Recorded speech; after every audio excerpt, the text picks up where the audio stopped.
Waktu awal-awal kerja tuh juga aku tidak mengerti orang Australia ngomong.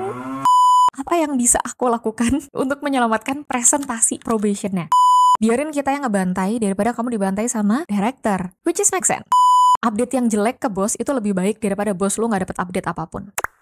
Selamat datang di podcast Biar Gak Nyesel episode kesekian, dan selamat datang di channelku lagi. Kalau ada hal-hal yang bisa aku lakukan berbeda di probationku saat itu, atau kalau aku bisa balik ke 7 tahun lalu dan bilang ke Tasya apa yang harus dilakuin, ini 5 hal yang pengen aku lakukan. Dan mungkin kalau ini kamu terapkan di masa probation kamu, hopefully masa probation kamu bisa jadi lebih menenangkan. Aku tahu itu gak akan gampang anyway, tapi setidaknya gak bikin kamu burn out dan nangis tiap hari lah. Hal yang akan aku lakukan berbeda pertama adalah jangan semedi. For the context, dulu tuh waktu aku masih probation, aku tuh suka banget cari ruang meeting yang kapasitasnya kayak buat 2 atau 1 orang, terus semedi lah di situ. Tujuannya adalah biar aku tuh bisa memahami pekerjaanku lebih fokus. Pokoknya gue nggak mau ada di kubikel karena di situ banyak orang. Gue akan lebih gampang anxious. Mending di ruangan sendiri, gue fokus, cepet ngerti. Habis ini nanti bisa pulang cepet gitu. Gak bisa, justru itu salah. Karena yang namanya anak baru nggak ngerti apa-apa, kamu tuh harus semakin deket sama orang yang ngerti apa-apa. Dan orang yang udah duluan itu pasti akan lebih ngerti daripada kamu. Entah kamu pepet adminmu, kalau kamu punya admin, kamu pepet peersmu satu divisi. Intinya jangan menyendiri, gabung aja di mana keramaian berada, kerja aja di situ. Mungkin rasanya akan banyak distraksi ya, kayak ntar si A ngomong problem apa, si B ngomongin problem apa, belum lagi ntar si C gosipin bos yang mana.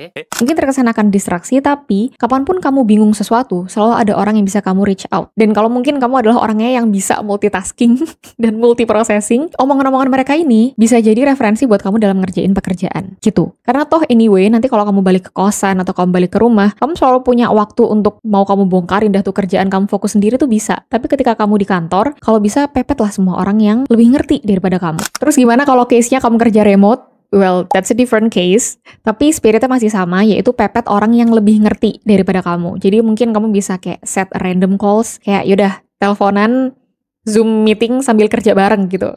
Ngerti kan? Hal kedua yang bakal aku lakuin ke diriku sendiri adalah bilang kalau kamu itu masih baik di 3 bulan ini, dan kamu bakal bikin salah, jadi tenang aja.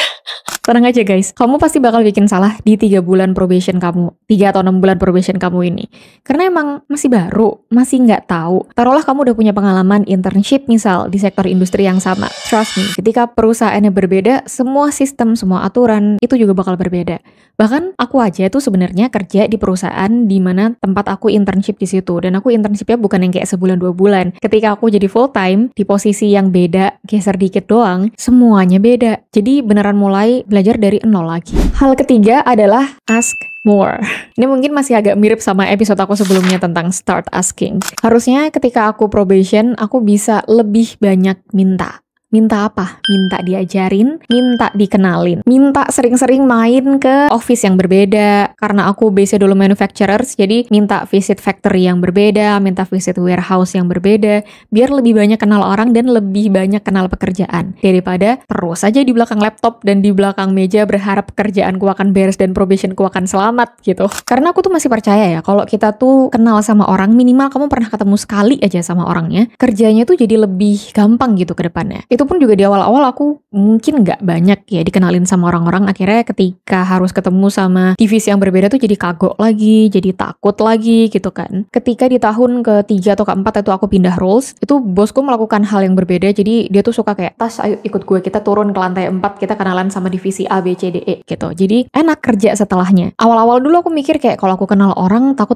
nanti kalau ada aku bikin salah nanti orangnya jadi tahu aku yang mana gitu. Kadang ada perasaan kayak gitu dulu waktu di awal-awal. Tapi semakin mendewasa, ternyata justru kenal sama orang tuh malah jadi jauh lebih memudahkan pekerjaan dibandingkan kamu bersembunyi di balik akun Microsoft Outlook-mu atau kamu bersembunyi di balik akun Google Mail-mu dan orang gak akan pernah tahu. Mending kenalan deh. Hal keempat, ini adalah hal yang sebenarnya mau kamu probation, mau kamu gak probation, gak perlu dilakukan. Tapi ketika probation, hal ini nih akan jadi sangat-sangat rawan untuk terjadi, yaitu bandingin diri kamu sama karyawan atau talent yang lain. Gak usah.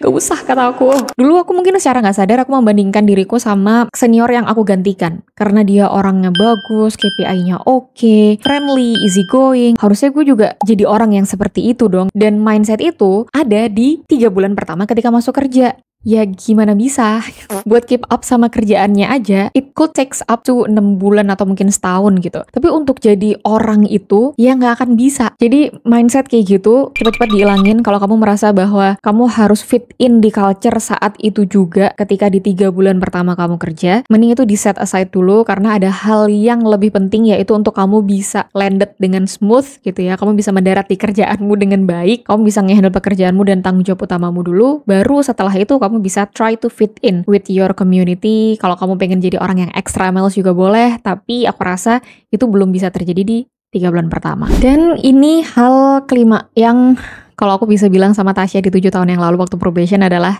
try not to be too hard on yourself.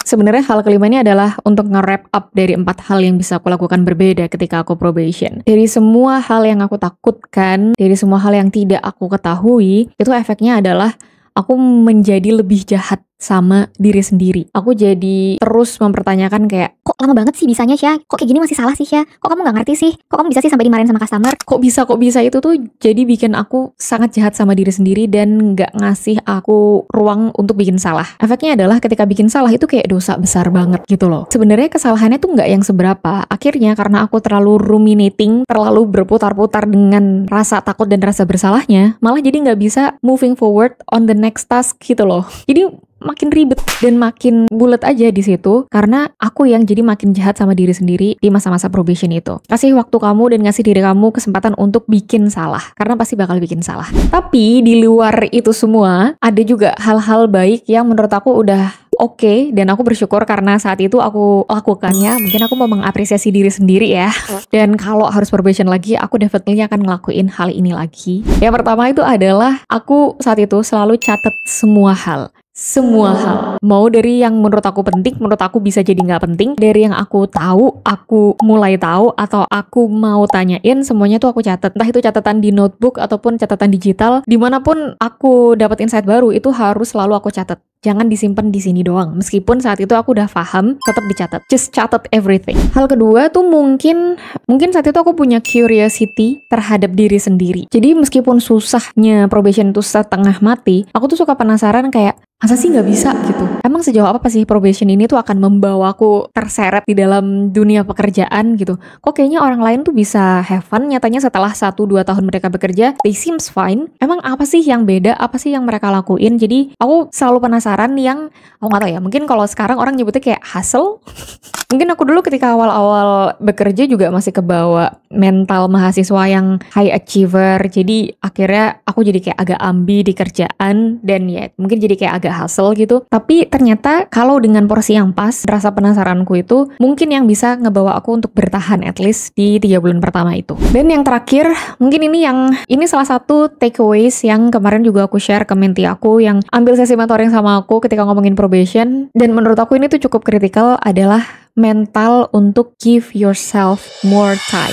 Mental yang aku punya untuk give myself more time. Kalau sekarang aku ngerasa capek banget di 1 bulan pertama, coba 1 bulan lagi yuk gitu. Masih bisa nggak Tas? Dan kalau 1 bulan tuh rasanya masih capek dan berat banget, aku suka bilang kayak, coba 3 minggu lagi yuk. 3 minggu lewat dan rasanya masih berat lagi, 2 minggu lagi masih bisa nggak gitu. Jadi aku selalu mencoba untuk kasih diriku waktu gitu. Analogi itu sama kayak kalau misalkan kamu mencoba untuk berbuat baik sama teman kamu yang telat ngumpulin kerjaan tugas kelompok misal, and you're trying to be kind to them, mungkin hal paling minimal yang kamu lakukan adalah yaudah deh besok gak apa-apa deh bro, atau kayak yaudah gue tungguin masih butuh berapa lama lagi. Kalau kamu bisa kayak gitu baik ke orang lain, apa yang membuat itu sulit untuk kamu jadi baik ke diri sendiri?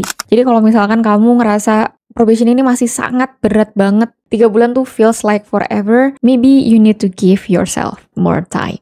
Oke, itu aja yang bisa aku sharing dari cerita probationku dulu. Aku yakin kamu yang sekarang lagi di masa probation I know it's not easy for you, transition dari kuliah terus jadi pegawai kantoran, atau mungkin kalaupun kamu nggak kerja di kantor, kamu jadi pegawai lapangan. Tapi intinya masuk ke dunia profesional tuh it's a whole different game, it's a whole different world. Jadi banyak yang harus di-adjust, banyak harus disesuaikan. Tapi di saat yang bersamaan, orang-orang di sekitar atau mungkin orang-orang di atasmu tuh udah berekspek tinggi ke kamu. Jadi to make this episode productive, takeaways yang mungkin bisa kamu ambil dari episode ini selain please try to always be kind to yourself, allow yourself to make a mistake, kamu kasih waktu diri kamu buat belajar. Takeaways yang mungkin bisa kamu ambil juga adalah kamu selalu bisa tanya, kamu selalu bisa minta untuk tahu ekspektasi orang di sekitar kamu, untuk tahu ekspektasi bos kamu sebenarnya gimana di masa probation kamu ini, supaya overwhelm-nya nggak sendirian, anxious-nya juga nggak sendirian. Jangan-jangan hal yang kamu takutin itu sebenarnya nggak ada sama sekali. Jangan-jangan ekspektasi yang kamu rasa udah tinggi banget itu nggak pernah ada juga. Jadi you'd better to ask than sorry.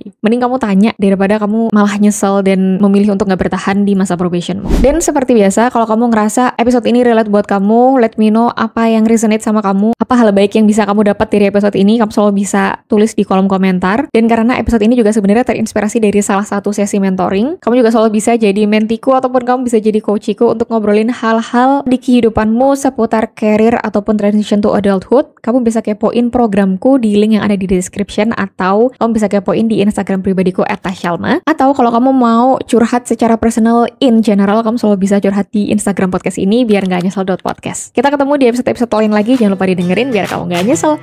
Bye!